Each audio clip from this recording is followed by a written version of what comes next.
Hey there guys, how's it going? Today we're going to be taking a look at a start to finish processing tutorial for one-shot color galaxies. In particular, for this one, we're going to be processing M63. If you want to process alongside with me on this one and use the exact same data, as well as the icon set that I use for all of my images, just check the description box down below where I've got the data and that set all hosted for you on my Google Drive, so feel free to download that and work along with me. Now, if you want to follow along with this tutorial, you are going to need a couple of extra tools, as this is a kind of a full-fat tutorial. It's just how I process my images, basically. So, the things that you're going to need are the Russell-Kroman processing suite, that is to say, BlurXTerminator, StarXTerminator, NoiseXTerminator.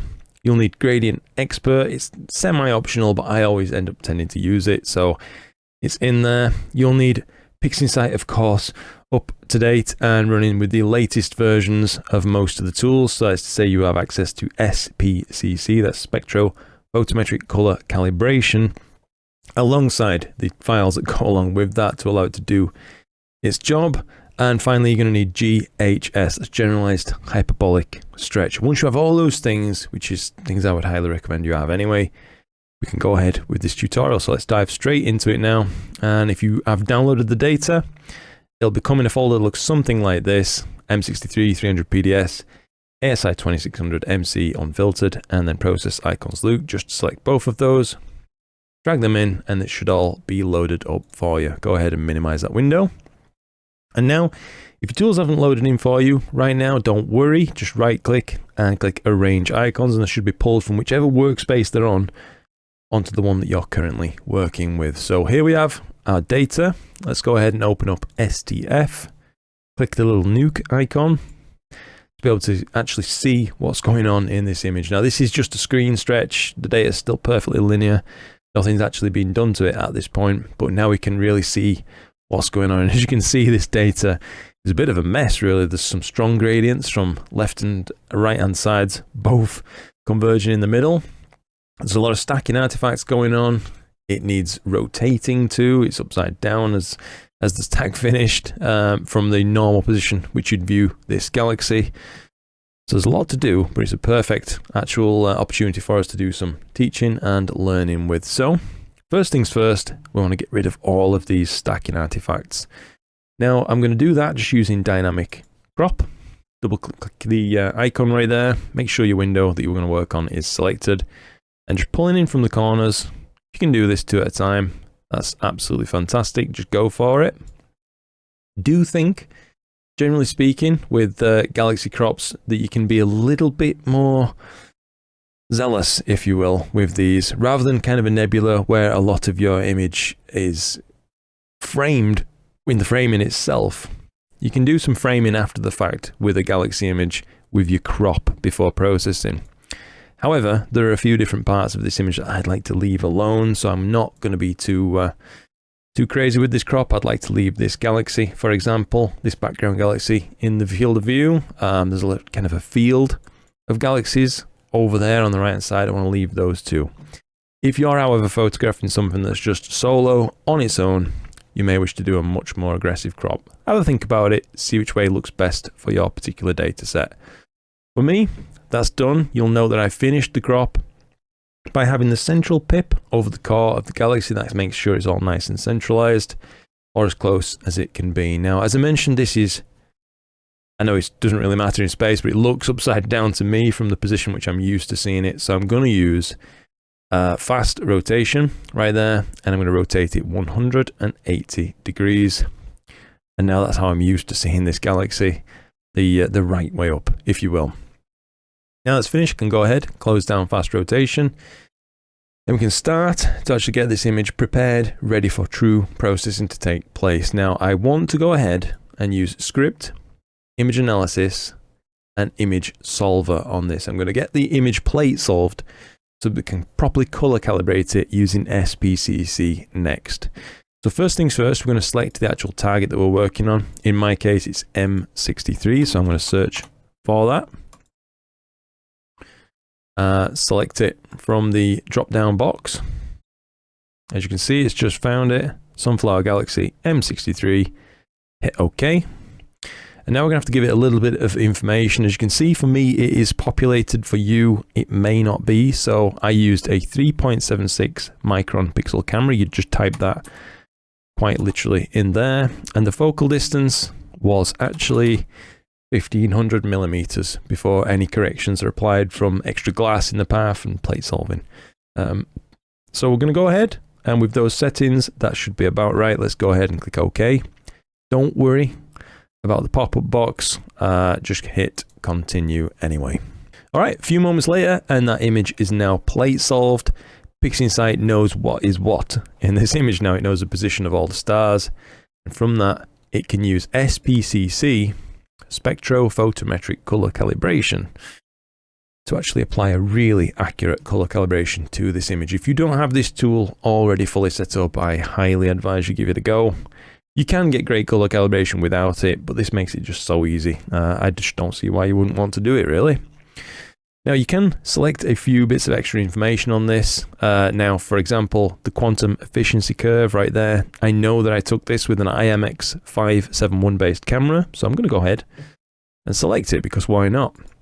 I didn't use any extra filtration, so the colors, the color filters right there are actually correct. Sony color sensor R, G, and B. That's all great. I don't need it to generate any graphs for me, and everything else should really be left alone. It should just work nicely. Okay, so a few moments have passed and it's now just finished color calibrating this data. I'm going to go ahead, close down SPCC, and once again, I'm going to hit it with an STF stretch so I can see what's going on in this image. We can now start to really work on tackling the real issue in this image, which is these really pronounced gradients. Now, this comes with a choice at this point, does the tutorial. If you have the latest version of PixInsight, you can opt to use gradient correction on this, which I find is capable of giving really nice results if you take a little bit of time to actually dial it in. And I'm going to go ahead and show you what that kind of looks like right now as best I can. So just as always, I would recommend trying a tool first at defaults and then go from there, because you may be trying to fix something that isn't really broken in the first place. So I'm going to go ahead and apply, see what this result looks like. And as you can see, it's not done a tremendous job. It's left quite a large gradient in the left-hand side there, and still some of that kind of remnant gradient over on the right-hand side. So I'm going to right-click, undo that, and we're going to try again, this time with convergence mode. So it's going to run through multiple iterations until the difference between the current version, the iteration, and the last iteration is minor, very minor indeed. Okay, so we reached convergence after 6 iterations right there. If I can just show you on the process console, it went through 6 separate iterations and then it reached convergence point. Looks a lot better, a darn sight better than just 1 iteration did, but it's still not quite there for me. There is still this gradient on the left hand side and still some remnants over on the right hand side. So we can assume couple of things is potentially happening right now. So it could be structure protection. I've had issues with this in the past where it erroneously finds areas of overcorrection, such as this that's happened in this image, and protects them when it shouldn't be. And it can also be the actual scale of the gradient in the image, as in the complexity of what's going on in here. Now, this doesn't look too complex, but I am going to try it all the same with a lower value, which will indicate to it, I'm going to go all the way, that is actually quite a complex gradient going on. So let's give it a go at that. See how close we get now. Okay, so this is the closest attempt of them all so far. Hopefully you can see it has done its best effort yet, but still, we do have evidence of a glow over to the left-hand side, and I think we could be running into the issue with structure protection. Please do correct me if I'm wrong with this, but I'm going to go ahead, undo one more time, and let's just give it a go. With structure protection, either unticked, or I think we'll go ahead and actually increase the protection threshold just a chunk there up to 0.35 and maybe give that a go. And I'd say that that's probably the closest we're going to get so far with this tool without spending absolutely ages and getting lost in the weeds on this tutorial. Now, if you stuck along with all that, good on you. You must be very patient indeed. For me, generally speaking, I'll just make a copy of this as we can continue to work on it afterwards. And I'll undo what we just did on this old version. I'll show you the opposite option, which is far simpler. So we're going to go to Scripts, Toolbox, and Gradient Expert. If you have it installed, definitely give it a go on your images and see what it looks like. So I'm just going to go ahead, left at defaults, and hit execute and see what we get. Okay, so Gradient Expert has just finished. It has shown me the background which has been extracted, which looks extremely promising. That brightened left and brightened right seems to be removed, and sure enough, it has. It's attached a strange cast to the image, which I'm just going to re-STF, and it looks to have done quite a nice job. Now, one good test for gradient removal, I find, is to actually not zoom in on the image, but really zoom out, and it gives you the opportunity to look at those larger scale structures in a smaller scale on your screen. So you can see when you do this, that galaxy's kind of been buried in a slight black void just in the middle of the screen, right there by Gradient Expert. It's not too noticeable when viewed full size like this, but it is there if you zoom out. Hopefully you can see that, even through YouTube's compression. Can be a useful test.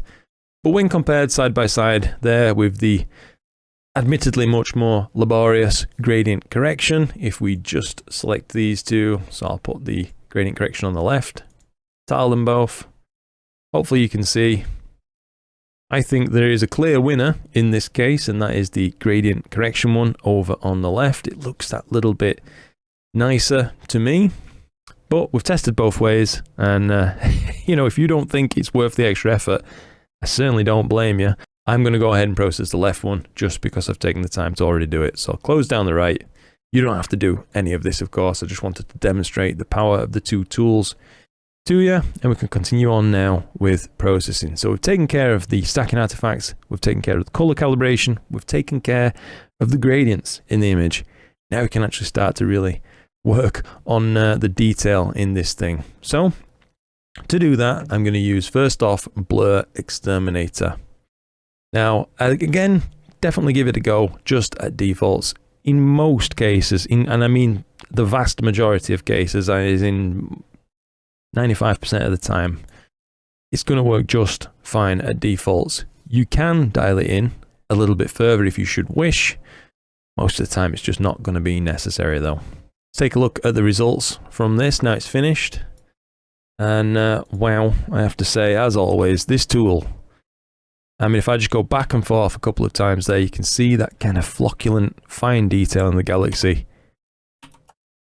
Bam, it just it leaps off the screen with one button press, you know what I mean?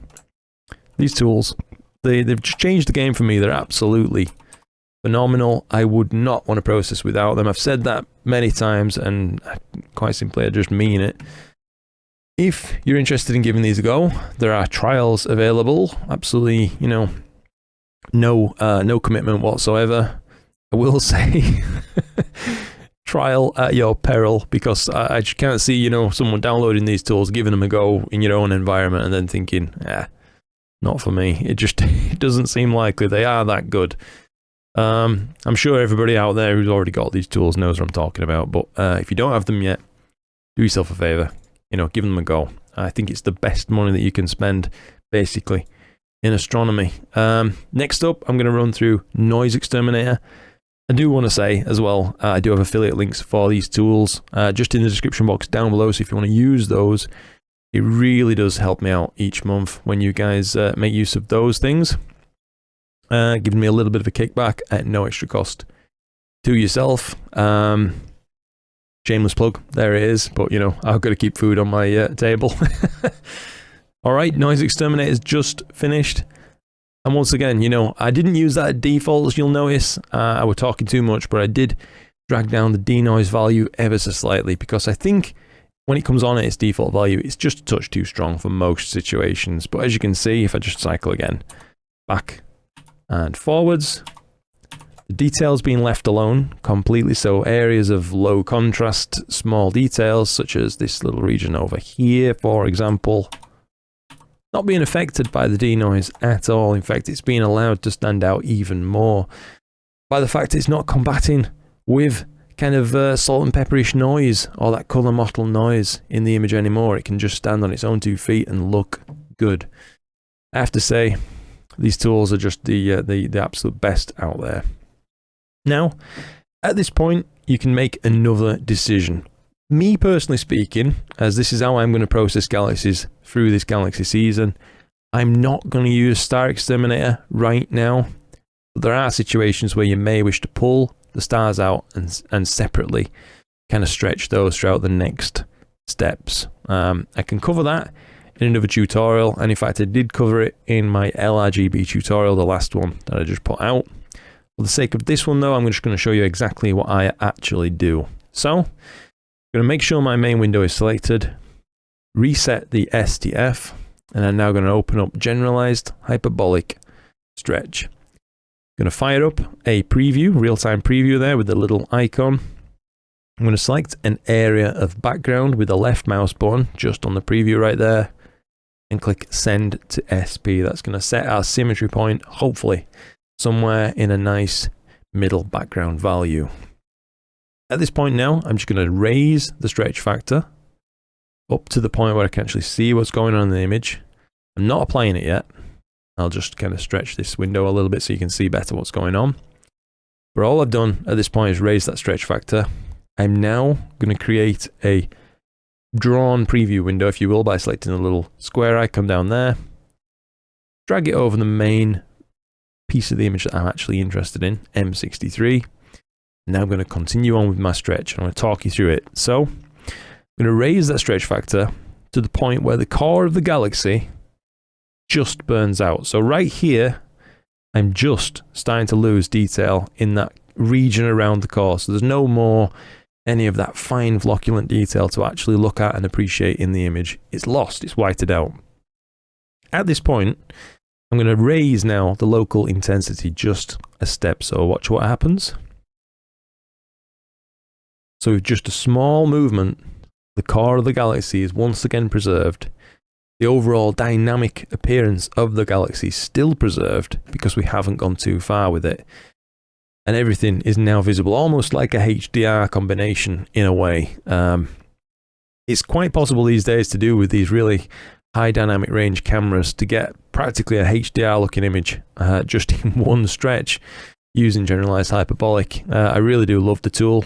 I'll show you what happens if you go too far with this, by the way. It's a bit of a balancing act, but let's say if you go too far over to the right on the local intensity, the image is going to start to appear really flat and kind of lacking all life anymore in it.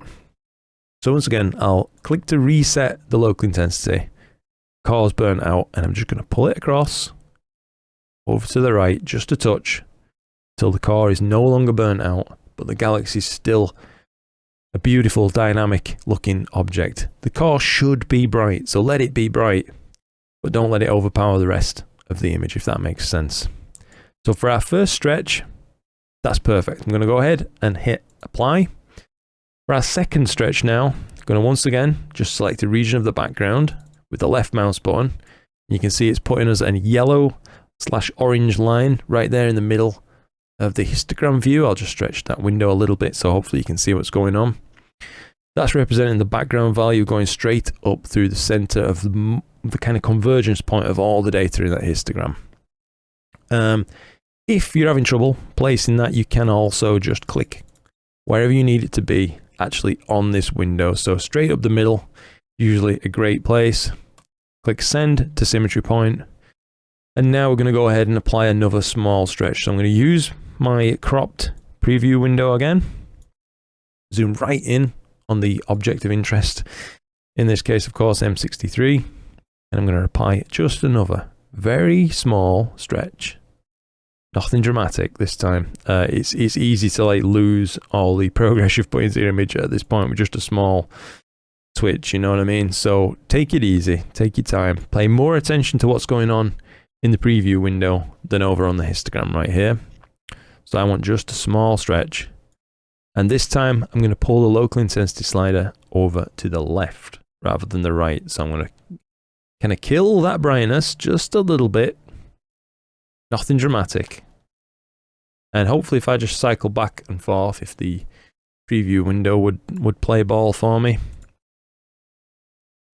If I just cycle back and forth, you can see the effect that we've had. So before, after, before, after. Took it up a notch. I'm happy with that. I'm going to go ahead and say that that is stretched. We're not done though with this tool just yet, so we need to reset it once more. And finally, you'll notice that the histogram is pushed away from the left, so there's all this huge amount of value here, which is making that background appear grey. And space isn't, you know, truly black, but it's not far off, so we don't want it looking kind of this horrible wall grey colour. What we instead want to do is use the transformation type as linear.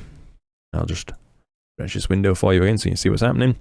And just dragging the left hand side of that histogram window, pull it across, keeping an eye on the left hand window to the point where either you're satisfied that the background colour is where you want it to be. That looks pretty close to where I want it actually, just visually. And you can see the low clip right there, LCP, is full of zeros. That's great. That's what we want to see. That means nothing's being clipped. It's okay to clip a few pixels in there, no problem at all. So if you pull it across a little bit further to the right, you can see 1, 2, 4, etc. Very small amount are being clipped. Well, that just means that in some of those darkest areas, you are losing a tiny bit of information. What you don't want to do is pull that black point into the actual data. And I know it can be appealing to have that inky background, but quite frankly, it's just wrong. You are losing data. As you can see by that low clip, we are clipping a significant portion of pixels. We don't really want to be doing that. So let's just back it off a little bit. And once again, just visually, I know it takes some time to go through this, but hopefully you can see as I'm speaking through it why I'm doing what I'm doing, and it should make more sense. That looks good to me. We're not clipping any pixels. Apply, reset, and now we can go ahead and close down Generalized Hyperbolic Stretch. I'm happy with it. I'm finished with it. Now our image is color calibrated, it's stretched, it's cropped, it's rotated. You know what I mean? The gradient's gone. It's looking pretty good so far, but it is lacking in color. I think you would agree. It's looking pretty neutral, right? So what I want to do is I want to make a mask for this image, and then we're going to selectively add saturation just to the areas of the image that need it. So to do that, I'm going to go to Process, Mask Generation, Range Selection. Using the preview window, I'm going to select that. I'm going to tick Screening, and I'm going to wind up the lower limit just to the point. Now, if I'm just going to draw you a small window, you can see what I'm talking about better. Just to the point where the fainter regions of that galaxy, so that is to say, if you notice just over to the left right here, there is still some galaxy information. Over to the right here, the same kind of thing is visible. You can see small amounts of galaxy. Don't want to be excluding those if we can at all help it. So I'm just going to pull it up gently over to the right to the point where they're just about to go. And then we're going to stop. And at that point, we're going to add a little bit of smoothness. I'm going to go out to the full view once again so we can see what's going on, and I'll talk you through this. I want to get rid of most of these small stars and also soften the edges of this mask a lot. I'm going to drag it up. Most of those small stars are now disappearing. The brighter stars are being left alone. The galaxy is being left alone. As you can see, it's all being included in the mask. Anywhere around about here is perfect for this. There's a wide range of acceptable values. Like I say, anywhere down here is fine. Here's fine. Here's still fine. Here's maybe a little bit too far. But you get the idea. It's hard to get this one truly wrong, so don't sweat it too much. So going to go ahead, close down the mask tool right there, and with our range mask selected, I'm just going to drag that identifier across, drop it below right there. If you didn't see that, just once again, just like that. And now with our main image selected, you can see all the areas that are masked out are red, and the areas we can work on are still visible. Open up curves. Once again, hit a real-time preview. Select the S for saturation curves. And this time zooming in once again on the galaxy, a little bit of a wider crop so I can make sure I'm not accidentally saturating anything I really shouldn't be. So we don't want a horrible mottly background, which should be protected by this mask if you did it correctly. We can go ahead and start cranking up that saturation good chunk. So that's starting to look really cool already. I'm going to use that as one step. You don't have to do this all in one single gigantic leap. It can make a lot more sense to do it in a few different steps. I've reset the tool, going again, I'm applying some more saturation. Looking really, really nice right now, I would say. And once more, just zooming in on the region I want to actually pay attention to. And I think about there is where I'm going to leave it. That looks well saturated to me. We can see all those beautiful little regions of nebulosity, those knots and such in spiral arms of this galaxy popping up. We can see the color of the core expressing itself now on the image. We can see those beautiful blue spiral arms. The dark dusty lanes, the flocculent detail is now appearing in the correct colors, that dark browns and creamy colors. Looks tremendous. You could go too far with this, of course, if I just demonstrate what that kind of looks like. We're starting to really break down the image now, and there's a lot of kind of color model happening. Obviously, it just looks strange too. Nothing about it looks natural anymore. But so too does this look a little bit anemic, right? You want a balance. It wants to look appealing to you because you're the one doing the work at the end of the day. So I'm happy. I'm happy about there. Hopefully this is a good visual reference for you. You can see what it should look like with another application that's too much. So reset the tool, close that down, close your preview down, right click and remove your mask. And you are just about done. Now, I sometimes at the end, if you just notice, we've actually added a tiny bit of color model, kind of color noise into this image. So you could have another pass of NoiseXTerminator just weakly applied. So about 50% strength right there. And as you can see, it's gotten rid of all of that. If I just go back and forth, left alone the detail, it's left alone those nebulous regions, preserved all the color in them, but it has gotten rid of that kind of mottled noise. And we're left with, I think, pretty striking looking galaxy really, especially from these Bottle 7 skies. It's amazing what you can do with these processing tools these days. I'm really happy with that. I guess there's one final thing worth noting, and it's appearing on this image too. It may not appear in your own images, depending on the amount of light pollution you're dealing with. But there's a slight green cast, which really shouldn't be there. So I'm going to get rid of that with SCNR. You could apply it at full. I'll just show you what that looks like. You can alter the colors in the rest of the image though. So I'm going to undo that, and I'm going to instead apply it slightly more conservatively out there. And yeah, that's done. I'm going to say that that's just about finished now, guys, and I hope that that was useful to some of you out there. I hope you didn't mind me taking a little bit longer to go over some of the potential options. When processing a galaxy like this, my intent really is to just help you guys learn and skip some of the frustrations that I dealt with while trying to teach myself. So, yeah, hope you found this useful. And as always, if you did find it useful, please do leave a like on the video for me, as it really does help out. Don't forget those affiliate links down below if you want to use those and really help me out. That's massively appreciated. As always, a huge thanks to everybody on my YouTube memberships, Patreon. All the direct support that you guys give is absolutely phenomenal. It's out of this world, and I couldn't do it without you. So thank you very genuinely. I hope you know how much I appreciate you all. That's about it from me. Anyway, hope that was useful. Look after yourselves, guys, and I will catch you in the next one. So until then, good luck and clear skies.